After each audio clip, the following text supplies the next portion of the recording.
Mark 16:9-20 is being omitted from some modern-day Bibles because it is not found in some of the earliest Greek manuscripts of Mark's Gospel. Mark 16:9-20 were not originally part of Mark's Gospel, but were added long afterwards. Here is a suicidal verse from that forged ending of the Gospel of Mark, which has led to the death of many Christians in churches in America after being bitten by poisonous snakes. They shall take up serpents, and if they drink any deadly thing, it shall not hurt them. They shall lay hands on the sick, and they shall recover.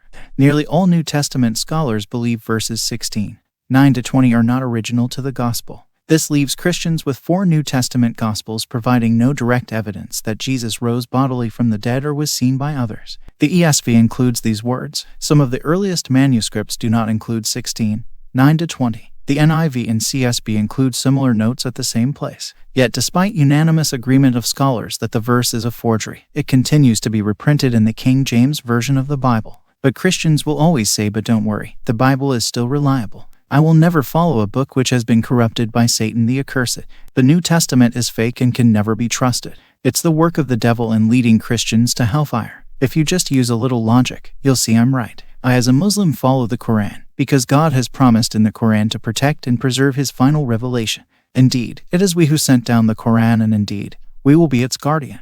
The New Testament scholar, Dr. Bart Ehrman, used his brains and left Christianity. Christians should stop making pathetic excuses and leave this filthy pig-eating, pagan cult called Christianity.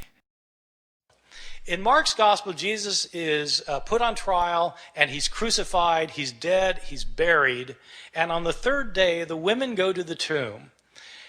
The tomb is empty, and Jesus is not in it. There's some man in there, and the man tells the women that Jesus is not here, he's been raised from the dead.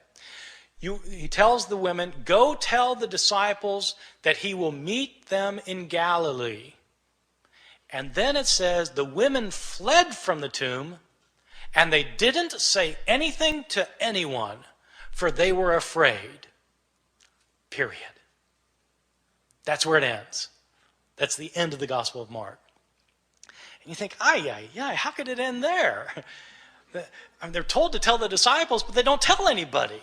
Didn't the disciples ever learn? Didn't they go to Galilee? Didn't they see Jesus? How could that be the end of the story?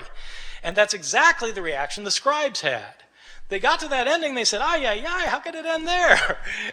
And scribes then decided it couldn't add there, and so they added 12 verses.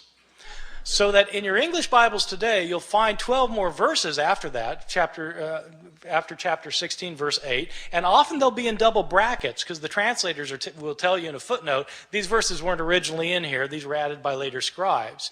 In these verses, in these added verses the scribes added later, but we know they're added later because they're not in the earliest and best manuscripts. The writing style is different from the rest of the Gospel of Mark, and in fact there are inconsistencies between this ending and the verses that precede it. So this is clearly an addition to the Gospel of Mark.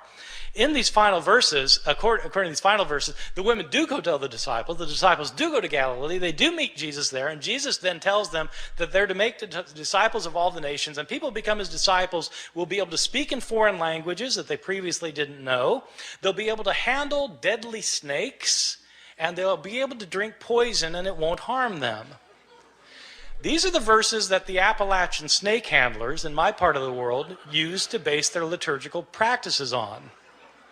I've always thought that sometime in the ambulance on the way to the hospital, somebody should point out, actually those verses aren't in the Gospel of Mark.